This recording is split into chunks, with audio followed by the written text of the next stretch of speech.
Армысыздар. Бүгін біз белсендірілген көмірдің пайдасы туралы айтатын боламыз. Белсендірілген көмірдің түйіршік және ұнтақталған түрі болады. Бұл дәрі негізінен ағзаны оттан тазалау үшін ұсынылады. Әсіресе асқазан, ас қорыту, ішек және бауырды тазалау үшін ішу керек. Сонымен қатар артық салмақтан арылуға да және терінің саулығын жақсартуға да септігін тигізеді. Белсендірілген көмірді қай кезде ішу керек? Тамақтан уланғанда, алкоголь мен дәріні артығымен қабылдағанда, іш қуысы ауырғанда, желденген кезде, қыжыл пайда болғанда, жүрек айнығанда, ішек аурулары мен тері бөрткенде, шаш және тырнақтың саулығын жақсарту мақсатында ішу ұсынылады. Ағзаға тазалық қажет екенін қалай білеміз?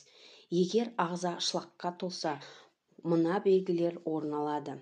Аллергияға жиі шалдығу, созылмалы шаршау, бас сақинасы мен бұлшықеттердің ауруы, бетке бөртпе мен безеу қаптау, лоқсу, құсу, ас қорыту жүйесінің жұмысы нашарлау, ауыздан жағымсыз иіс шығу. Міне, осы белгілер ағзаның шлакқа толғанын хабарлайды. Ағзаны артық заттан тазалау бірнеше аптаға созылады. Бастысы, қай ағзаны тазалау керектігін анықтап алу керек. Егер белсендірілген көмірді шамадан артық ішсеңіз, авитаминозға шалдығуыңыз қаупі бар. Дәріні бүтіндей емес, ұнтақтап қолдану тиімді әрі пайдалы. Жалпы ағзаны тазалау үшін салмағыңызға қарай есептеп аласыз. Мәселен, 10 келіге бір дана таблетка жетеді. Айталық, 50 келі шығатын сізге 5 дана дәрі керек. Оны жақсылап ұнтақтап алып, бір стақан сумен араластырып ішесіз. Нәтижесі екінші күні ақ белгілі болады. Тазалану кезінде сусынды көбірек ішіңіз. Тәулігіне 2-2,5 литрдей сұйықтық ішуді әдетке айналдырыңыз. Қай ағзаны тазалау үшін және қалай ішу керек? Артық салмақтан арылу үшін белсендірілген көмірді ішуге болады. Адсорбент қызметін атқаратын белсендірілген көмір майды ерітіп, ішектің жұмысын жеделдететін қасиетке ие. Егер үзбей мөлшерімен ішіп жүрсеңіз, бір аптада 3 келімен қоштасасыз.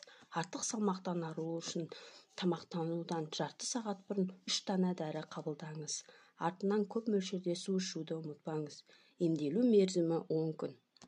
Бауырды тазалау үшін бауыр ағзаның сүзгі қызметін атқарады. Барлық шлак, улы заттар бауырға келіп түседі. Бауыр жұмысының бұзылуы алдымен қанға зиян. Қан арқылы бүкіл ағзамыз уланады. Бұндай жағдайда болдырмау үшін бауырды тазалаңыз. Дәріні аш қарынға ішесіз, артынан көп мөлшерде су ішесіз. Бірінші күні бір данамен шектелесіз. Күн сайын бір данадан қосып отырыңыз. Дәріні ішкен соң 2 сағаттан тамақтануға болмайды. Емделу мерзімі 2 апта. Ал 3 айдан соң тазалану тағы да бір рет қайталайсыз. Ішекті тазалау үшін сізге 10 күн керек. Ішекті тазалау үшін күніне 2 рет дәрі қабылдайсыз. Ішекті тазалап болған соң бифидобактерияны қалпына келтіруді ұмытпаңыз. Ол үшін дәрігермен кеңесе отырып, қажетті дәрумендерді, тағамдарды тұтынасыз. Аллергияны емдеу үшін белсендірілген көмірді тазалану үшін ғана емес, аллергиялық ауруларды емдеу үшін де қолдануға болады. Мәселен, мезгілдік аллергияны емдеу үшін күніне 2 дана дәрі ішесіз. Емделу ұзақтығы 2 апта. Тісті ағарту үшін тіс пастасын щеткаға сығып алып, бетіне ұнтақты сеуіп, тісіңізді жуасыз. Белсендірілген көмірдің пайдасы: зат алмасуды жақсартады. Терінің, шаш пен тырнақтың саулығын арттырады. Қандағы холестерин деңгейін реттейді. Ас қорыту жүйесінің жұмысын жақсартады. Қанды тазалап, ағзаның жалпы тонусын көтереді. Белсендірілген көмірді кімдерге қолдануға болмайды? Асқазанда жара болса, асқазаннан қан кеткенде, жүрек қан тамыры ауыратындарға қолдануға болмайды. Видео қажетіңізге жарады деген үміттеміз. Ауырмаңыздар. Келесі видеода көріскенше.